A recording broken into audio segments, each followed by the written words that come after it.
Experience a progressive lens engineered with AI from Essilor, powered by individual measurements of your visual behavior. A lens personalized to you by an Essilor expert. Discover Verilux XR Track and enjoy instantly sharp vision in motion and seamless transitions from near to far. Find your local Essilor expert today at Essilor.com.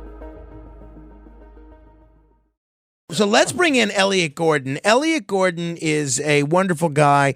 He is a storyteller, an entrepreneur, a talent agent, a producer, a former aide to Mayor Giuliani, and a resident expert on when comedy becomes offensive and when it becomes unfunny. Hello there, Elliott. Frank, Fred, I love being here with you guys on the other side of midnight. I'm ready to rock and roll. Outstanding. We are too. All right.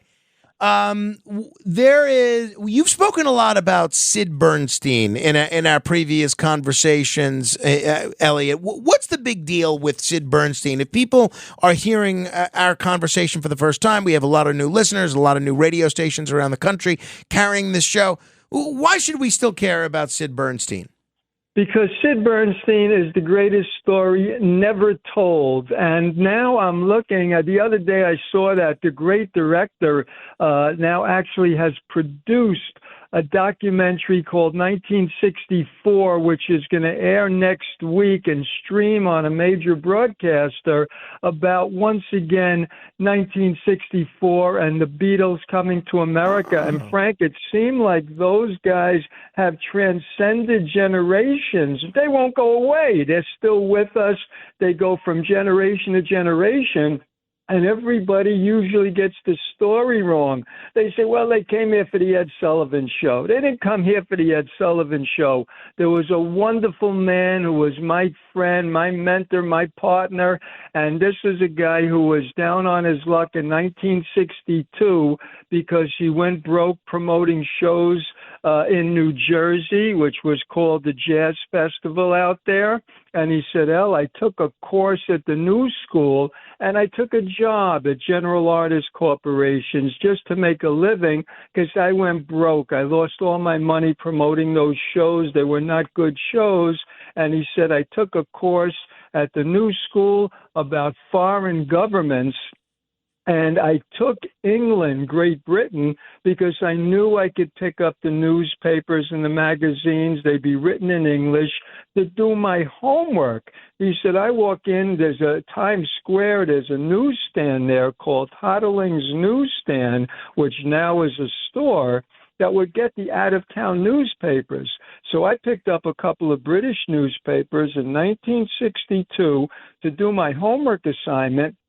And as an agent, I automatically turned to the entertainment section. It's second nature for me.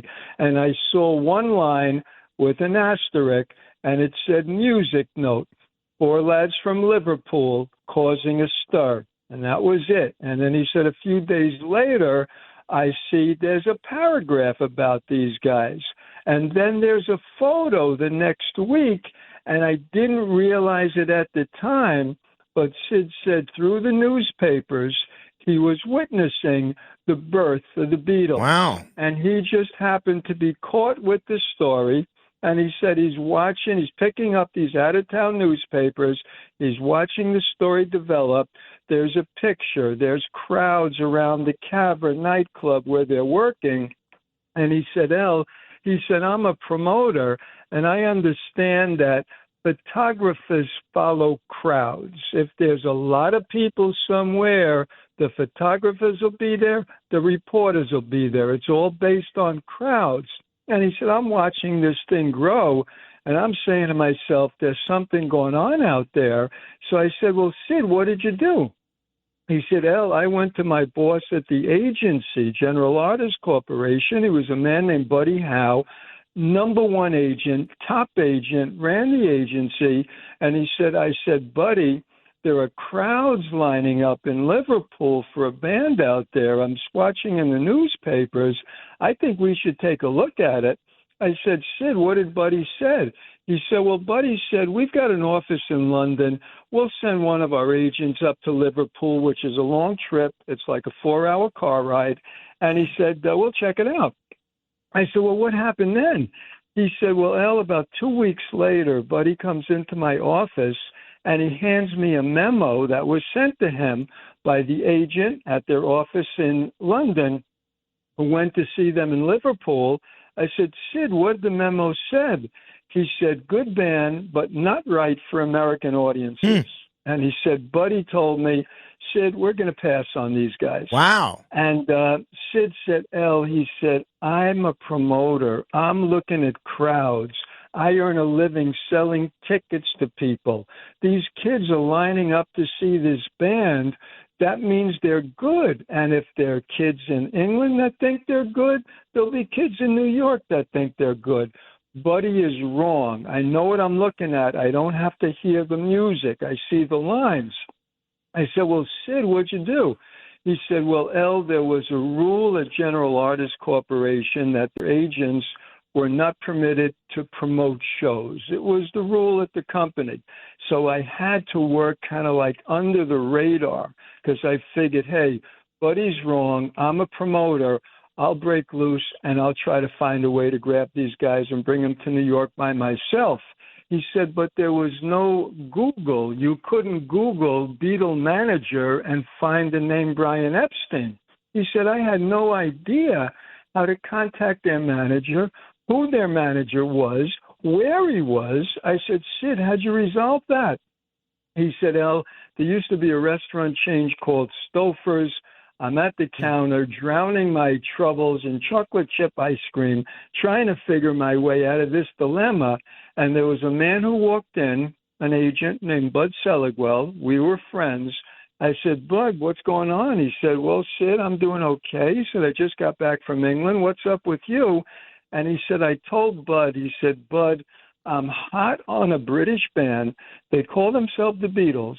And I have no idea how to connect with their management, who he is, or how to reach him. But I got a great feeling about these guys based on what I'm looking at in the newspapers about the lines of kids lining up to see their shows in Liverpool, England. And he said, Bud Seligwell tells me, he said, Sid, he said, I just got back from London. The man's name is Brian Epstein. He hired me to go to the local radio stations to push their record because EMI, which owns Capitol Records, they're the parent company in London, they've got a record deal with them. And Brian had me pushing the disc jockeys to get airplay for his boys, the Beatles. He said, but Sid, you're building this up in your mind. It's a very local thing. They've got a local following in Liverpool. They got a record out. Their manager, Brian, is a one-man show. He does it all. He manages them. He books them. He does press for them. Way too small for you to get excited about. And Sid tells me, he said, I told Bud, I said, Bud, I know what I'm looking at in the papers. I feel it in my bones. I got a feeling about this band. Please give me Brian's number. And he does. Circle Childwall 8 or whatever it was. Sid remembered that number for the rest of his life. I bet he did. I bet he did. At 33 minutes after the hour, you're listening to The Other Side of Midnight. We're talking with the one and only Elliott Gordon. If you're just tuning in, there's going to be a documentary about the Beatles coming to America, and we're getting a little bit of a behind the scenes from Elliott Gordon, who's giving us a little bit of the stories behind the stories of how Sid Bernstein brought the Beatles to America. Please continue, Elliott. So now Sid says, he said, I called the number in England. Brian at the time was about 28, 29 years old. He was living with his mother in London, and they had a store in Liverpool, which is why he split his time between Liverpool and London. So he said, I call him at his mother's home, and I get his mother on the phone, Queenie Epstein.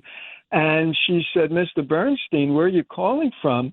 And he said, I'm calling from New York. I'd like to speak to your son. And she starts telling him, Mr. Bernstein, you know, my favorite thing to read every week is the book review in the Sunday New York Times. And they always promise me at these different stores here in England, they'll save me a copy, and they never do. And Sid tells me, he said, I promised Brian's mother that I will send it to you, airmail, every week from New York. And Sid did that for the next 30 years. And he said, please put your son on the phone. She says, I'll get Brian. He said, Brian gets on the phone and he says, Mr. Bernstein, what's wrong with you people in America? My boys are booked into the biggest concert halls in England. We got bookings set up for Germany and France. Nobody in America will return my calls. The agencies won't get back to me. The promoters won't speak with me. And Capitol Records, which is a subsidiary of EMI, won't release their records because they don't feel they're worth the investment. You guys are wrong. What's your problem? And Sid said, I told Brian, I've been reading about your boys in the newspapers, and Brian never called them the Beatles. It was always my boys. He said, I've been reading about your boys in the newspapers. I agree with what you said, and I would like you to allow me to be the first promoter to bring your boys to the United States. And he said, well, Sid, where would you present them? And Sid told me, he said, I didn't even think about that. I forgot, where am I going to present them? And he said, I just threw out Carnegie Hall. Would you let me present them in Carnegie Hall here in New York? And he said, that sealed the deal. Brian loved it. He said, that's class, that's elegant. When my boys come to America, they go into Carnegie Hall. And Sid said, well, I'd like to do this in about 3 months. Let's wrap up the deal. He said, how much are you getting? And he told them, he said, well, we're getting the equivalent of pounds to dollars, what would be $2,000 a night in dollars for a show. And Sid said, Al, I just threw it from the gut, and Sid had no money at the time. He said, Brian, I'd like to take 2 shows in one day for $6,500, so you get a significant amount more to cross the Atlantic Ocean. And he said, Brian was floored with that. He said, Sid, that's fabulous, but I'm not going to come in 3 months. Let's do it a year from now, February of '64. And if we can't get Capitol Records to release our records in America and have a chart, a single on the sales chart, top 20, then the deal is off. And Sid said, okay. So now they make a deal. Frank, there's no contract. There's no nothing. It's just like 2 guys on the corner putting some deal together. This was all verbal. Sid said, I didn't have any money. So I go to 47th Street, a buddy of mine, Abe Margulies, who just lost $85,000 with me on my shows in New Jersey. I lost a lot of money for him. This is early 60s. And I said, Abe, I got another hunch, but I'd like you to come in as a partner. And Abe said, well, Sid, what's the name of this band? And he said, they call themselves the Beatles. And he said, you want me to invest in money that's named after insects? Are you crazy? Are you serious? And he said, Sid, look, all I care about is that you're up on your feet. You're making a living. You're my buddy. He said, don't worry about it. If you need $6,500 for Brian, you got it from me. And he said, I told Abe, I need $500 right away to put a deposit on Carnegie Hall. So he said, he writes a check, he tosses at me, and he said, Sid, leave me alone. I got meetings. I got to earn a living. Now, Sid goes down to Carnegie Hall to wrap up the February 12th date, which was Lincoln's birthday, because the kids would be off. And he goes down to Carnegie to give him a $500 deposit. And they say, Mr. Bernstein, what are the Beatles? We have a no rock and roll policy. We don't allow rock and roll bands into Carnegie Hall. What did they do? And he said, I told them they are a British quartet. And that's how he signs the agreement for Carnegie and locks in Carnegie Hall. And he said, in the beginning of January, I put the tickets out on sale. I took a big ad in the Sunday Times. And at the time, I decided if I'm going in with the Beatles, I want to do a few more shows. So I called old friend Tony Bennett and said, Tony, would you let me present you for a second time at Carnegie? And Tony says, well, Sid, if you can get me a good band, I'll go in there with you. And he said, I called him back 20 minutes later and said, Tony, will Count Basie do? And he said Tony flipped. It was the first time he went in with Count Basie, and then he got a lady named Shirley Bassey, who had the hit record Goldfinger. Absolutely, with the James Bond film. Right. And he said, then I ran in the Sunday Times a big ad. I called it the Bees ad. Bernstein presents the Beatles, Bassey, Bennett, and Basie. And he said, a few days later, we put them on sale. He said, I go down there the night after the first day they were on sale, and it was a mess on 57th Street and 7th Avenue. There were coffee cups, there were cigarette wrappers, there were chewing gum wrappers. It was a pig pen. He said, I walked over to Napotasnik at the box office at Carnegie, said, what happened here last night? The place is filthy. And he said, Mr. Bernstein, there were kids sleeping out all night in sleeping bags. Their parents were running coffee cups to them and hot chocolate to them because it's cold, it's January. And we sold out the 2 shows in 28 minutes, and they set a record. And at that point, the Beatles were on the way to That America. is wild. If you're just tuning in, I'm Frank Morano. This is The Other Side of Midnight, joined in studio by Fred Rubino and Elliott Gordon. And Fred, I saw the look of disbelief on your face, lest you think that Elliott is exaggerating about Sid Bernstein's role in bringing the Beatles to America. Here's Paul McCartney saying exactly that. We have the guy in the audience tonight who brought the Beatles to America, Sid Bernstein.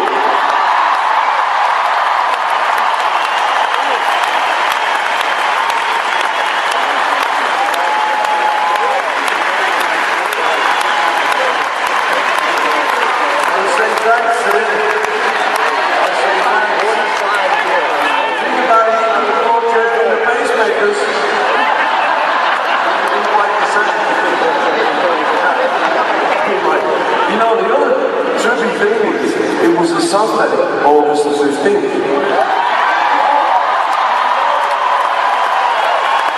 That was in 2010, Fred, so he sure showed you. Wow. Yeah. Well, I played the Carnegie Deli a couple of times. Given your history of being full of baloney, that is the least surprising thing that I've heard this hour. I was going to tell Elliot, could you please repeat what you just said? All right. I missed some of it. Well, you mentioned that. I do another show at 6 in the morning. You mentioned that February 12th incident. Was that actually Lincoln's birthday? Or was that Lincoln's birthday observed? Yes, Lincoln's birthday. That was, I think it was a Wednesday. That was not a Monday holiday. And Sid said, I needed a day when the kids were off from school. And we took that February 12th, actually Lincoln's birthday. And then what happened is the Sullivan situation developed shortly afterwards. I've got a buddy, Vince Calandra, who worked for Ed for 14 years. And he tells me, he said, he was with Ed on a plane in Heathrow Airport. And Ed saw a tremendous crowd going over to another plane. He said, what's that all about? And they said, well, they've got a popular rock band called the Beatles, and the kids love them. And at that point, Ed got in touch with Brian Epstein, and Brian told him, we're coming into New York for February 12th for Sid Bernstein. And Ed knew Sid because he would book a lot of acts on his program. And that's when he booked them for that February 9th Sunday. And on that Sunday, they filmed an extra piece afterwards, which was going to air 2 weeks later. And then they decided to go with Sullivan to Florida, where he was doing a remote. So they never came for Sullivan. They came for Sid, and then the Sullivan show got wrapped around it. But I know people say, hey, they came for Ed Sullivan. They didn't. They came for Sid Bernstein. Well, now you know the rest of the story. Running a business comes with a lot of what-ifs. But luckily, there's a simple answer to them. Shopify. It's the commerce platform behind millions of businesses, including Thrive Cosmetics and Momofuku. And it'll help you with everything you need. From website design and marketing to boosting sales and expanding operations, Shopify can get the job done and make your dream a reality. Turn those what-ifs into... Sign up for your $1 per month trial at shopify.com/special offer. This episode is brought to you by Netflix. 3 couples, 4 vacations, a lot to unpack. Watch The Four Seasons, a new series starring comedy favorites Tina Fey, Steve Carell, Will Forte, Coleman Domingo, and more in a hilarious and heartfelt love letter to long-term relationships. Based on the original Alan Alda film. Watch The Four Seasons, streaming now only on Netflix. Hey guys, have you heard of Goldbelly? It's this amazing site where they ship the most iconic famous foods from restaurants across the country, anywhere, nationwide. I've never found a more perfect gift than food. They ship Chicago deep dish pizza, New York bagels, Maine lobster rolls, and even Ina Garten's famous cakes. So if you're looking for a gift for the food lover in your life, head to goldbelly.com and get 20% off your first order with promo code GIFT. Home means something different to everyone. But with Rocket Mortgage, home can mean even more. It can mean a college education, taming your high-interest debt, even a renovation. We've made it easier than ever to use your home equity. That home you worked so hard for, now it can work hard for you. Call 800-4ROCKET or visit rocket.com to find out more.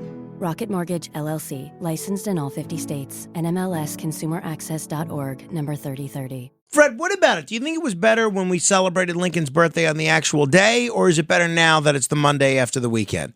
I think his day. Give the guy his day. Right, exactly. You know, they don't do that with anybody else. Well, no, now they do it with everybody else. It's the But Monday not after with the like week. you. Like your wife doesn't say, oh, it's September 4th, but we're going to do it December 31st. You know, Well, that's another thing. My son was born on Thanksgiving, and he was also born on November 25th. I'm of the belief that his birthday is Thanksgiving. That's it. My wife says it's November 25th. So how do you deal with You do that? whatever your wife tells you to Exactly. do. That's how the you short get answer to through this. Thanksgiving. All right, we're going to play, folks, a little bit of another comic named Fred in a moment, Freddie Roman. But if you're enjoying strolling down memory lane with Elliott Gordon and I, if you're in the New York area or planning to be in the New York area, you will have the opportunity to do just that in January. Elliott, tell us quickly, what are we doing in January, you and I? January 13th, we are going to be doing an off-Broadway presentation in the Theater District. And Frank, for the folks that will come down, we got Frank's open mic. So you could do, a little clip of your radio show, talking with your audience, discussing things in a town hall format.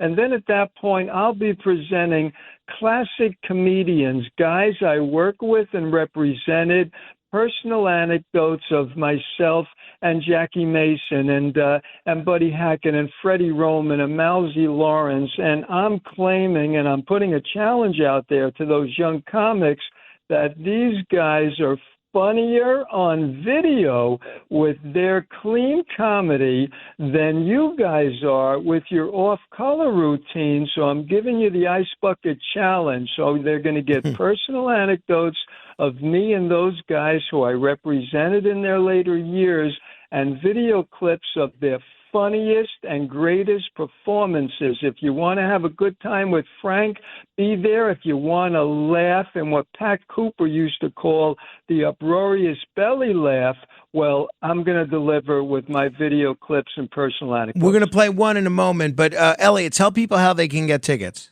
Very simple. Just Google Frank Morano, Elliott Gordon, and it'll come up on your screen, Eventbrite, and it is a legitimate off-Broadway theater on West 45th Street because, Frank, I've got such a good response from what we are doing. They say, hey, go right to off-Broadway because you know what the next step is. Guys, come down. You'll have a ball. And Fred, if you're thinking of coming, it's also the anniversary of the Pope recognizing the Knights Templar. So we're going to do something special for that as well. A couple of beheadings, some burnings. Exactly. But, compared to Buddy Hackett, everyone's a younger comic. Exactly. Hey, we're going to let folks hear a little bit of Freddie Roman talking about Viagra, or showing you how active Freddie Roman is well into the 90s. Set this up for us, Elliott. Sure. Fred, well, first of all, Fred, not only my client, was my sponsor to go into the New York Friars Club, but Fred was a very funny man. He earned his stripes in what had been the Catskill Mountains, but became really a great comic and actually went to Broadway for a year himself with Dick Capri, Marilyn Michaels, and Malzy Lawrence. And this is a clip of Fred doing a couple of minutes of old school comedy, just simply being funny. I always start with a story, and I love stories. This is my favorite. Couple married 47 years. The lady becomes ill, she passes away. Funeral service is over. The pallbearers lift up the coffin, start to walk out. The coffin hits the wall. From inside the coffin you hear, "Oh my God, a miracle, the lady lived." She lived another 3 years, got sick again, died again. Another funeral. Service is over, the pallbearers lift up the coffin, start to walk out. The husband yells, "Watch out for the wall."